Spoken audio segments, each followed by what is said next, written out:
सबसे बड़ा रोग क्या कहेंगे लोग। एक दिन मोहन अपने बेटे चिंटू के साथ अपने गांव वापस आ रहा था। दरअसल उस दिन मोहन ने एक गधा खरीदा था। दोनों बाप बेटे अपनी मस्ती में घर वापस आ ही रहे थे कि कुछ दूरी पर खड़े एक व्यक्ति को उन्होंने कुछ कहते सुना। अरे देखो देखो इन दोनों मूर्खों को, गधा इनके पास है, फिर भी दोनों पैदल जा रहे हैं। ये सुनकर दोनों ने सोचा, बात तो ठीक है। फिर दोनों गधे की पीठ पर चढ़कर अपने गांव की तरफ चल दिए। कुछ दूर चलने के बाद उनको देखकर एक व्यक्ति बोला, अरे देखो देखो इन दोनों बेशर्मों को, कैसे इस बेचारे गधे के ऊपर सवार होकर जा रहे हैं। थोड़ी सी भी दया नहीं आ रही इनको इस बेचारे गधे की हालत पर। उस आदमी की बात सुनकर मोहन गधे से उतर गया और फिर वो अपने घर की तरफ चल दिए। अब वो गांव पहुंचने ही वाले थे कि उनको देखकर एक औरत कहने लगी, देखो कैसा जमाना आ गया है। बाप पैदल चल रहा है और बेटा मजे से गधे की सवारी कर रहा है। संस्कार नाम की तो कोई चीज ही नहीं है इस लड़के में।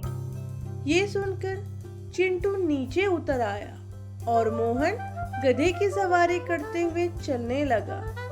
रास्ता लंबा था और ज्यादा चलने के कारण गधा हांफने लगा।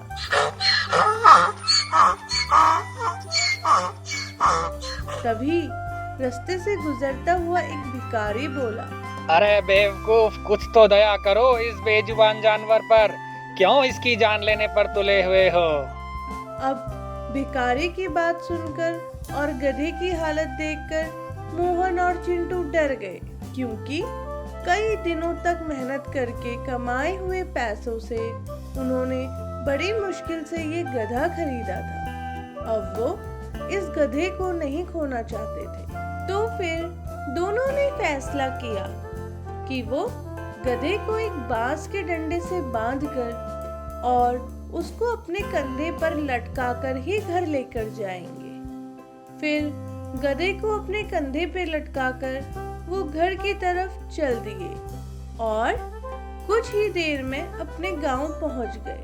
जैसे ही वो गांव पहुंचे तो लोगों ने उनको देखकर हंसना शुरू कर दिया। लोगों को अपने ऊपर हंसता देख मोहन को बहुत गुस्सा आ गया। समस्या क्या है तुम लोगों की? क्यों हंस रहे हो तुम लोग? उनकी ये हालत को देखकर भीड़ में से गांव के सरपंच मोहन के पास आए। अरे इस गधे को ऐसे लटकाकर क्यों ला रहे हो? ये लंगड़ा है क्या? फिर मोहन ने रास्ते की सारी घटना सरपंच को बता दी। अरे मोहन, अपने दिमाग का उपयोग करने की बजाय तुम दोनों ने लोगों की बातों में आकर जो ये सब किया ना, उसकी वजह से ही लोग हंस रहे हैं तुम पर। आपने सही कहा सरपंच साहब, लोगों का काम है कहना और वो तो कहते ही रहेंगे।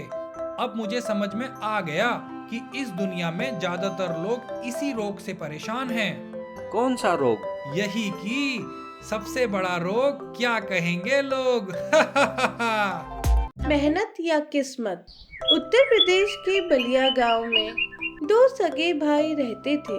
बचपन में ही माँ बाप के गुजर जाने के बाद सचिन ने अपना और अपने छोटे भाई रोहन का ख्याल रखा। सचिन बहुत ही मेहनती और ईमानदार था। उसका मानना था कि मेहनत करके ही वह अपनी गरीबी को दूर कर सकता है। यही सोचकर वो दिन रात मेहनत करता, जबकि रोहन अपने भाई के एकदम विपरीत था। वो हमेशा सोचता कि गरीबी में रहना ही उसकी किस्मत है, वही होगा जो उसकी किस्मत में लिखा होगा। ऐसा सोचकर वो अपना जीवन जीता। एक बार दोनों भाइयों ने मिलकर गांव के सेठ की जमीन को किराए पर लिया और साथ मिलकर खेती करने का फैसला किया। सचिन खेत में दिन रात बहुत मेहनत करता और वहीं रोहन उसके बिल्कुल विपरीत कुछ भी काम नहीं करता था और दिन भर में 1 या 2 बार जाकर भगवान से अच्छी फसल की प्रार्थना करता। इसी तरह समय बीतता गया। कुछ समय बाद खेत की फसल पककर तैयार हो गई। फिर दोनों ने फसल को बाजार ले जाकर बेच दिया और उनको अच्छा पैसा मिला। घर आकर सचिन रोहन को कहने लगा, इस धन का ज्यादा हिस्सा मुझे मिलेगा क्योंकि मैंने खेत में ज्यादा मेहनत की है। ये बात सुनकर रोहन बोला, नहीं नहीं, धन का ज्यादा हिस्सा मुझे मिलना चाहिए क्योंकि मेरी किस्मत में इतनी अच्छी फसल होना लिखा था। ये सब मेरी प्रार्थना और किस्मत का कमाल है। फिर दोनों अपनी अपनी बात को लेकर बहस करने लगे। जब कोई फैसला नहीं निकला तो अंत में वो दोनों धन के बंटवारे के लिए मोटू सेठ के पास पहुंच गए और सचिन ने सेठ जी को सारी बात बता दी। सेठ जी ने सारी बात सुनकर उन दोनों को एक एक थैला चावल का दिया जिसमें कंकड़ भी मिले हुए थे। अब तुम लोग मेरी बात को ध्यान से सुनो। कल सुबह तक तुम दोनों को इसमें से चावल और कंकड़ अलग करके लाने हैं। तब करूंगा मैं फैसला कि धन का ज्यादा हिस्सा किसको मिलना चाहिए। दोनों चावल के थैले को लेकर अपने घर आ गए। सचिन ने रात भर जागकर चावल और कंकड़ को अलग किया, लेकिन रोहन चावल के थैले को ले जाकर मंदिर में रखाया और भगवान से चावल में से कंकड़ अलग करने की प्रार्थना की और किस्मत के सहारे थैले को वहीं छोड़ दिया। अगले दिन सचिन चावल और कंकड़ को अलग अलग करके सेठ जी के पास आया, जिसे देखकर सेठ जी बहुत खुश हुए। वहीं रोहन थैले को वैसे के वैसे ही लेकर आ गया। फिर सेठ जी कहने लगे, रोहन तुम दिखाओ, तुमने कितने चावल साफ किए हैं। आप थैला खोलकर खुद ही देख लीजिए। मुझे मेरे भगवान और अपनी किस्मत पर पूरा भरोसा है और मेरे सारे चावल खुद ब खुद साफ हो चुके होंगे। जब थैला खोला तो चावल और कंकड़ वैसे के वैसे थे। ये देखकर रोहन की आंखें फटी की फटी रह गई। फिर सेठ जी ने रोहन को समझाया और कहा, अरे भगवान के पास सिर्फ उनकी ही प्रार्थना पहुंचती है जो मेहनत करते हैं। अगर किस्मत के भरोसे बैठे रहोगे तो भूखे मर जाओगे।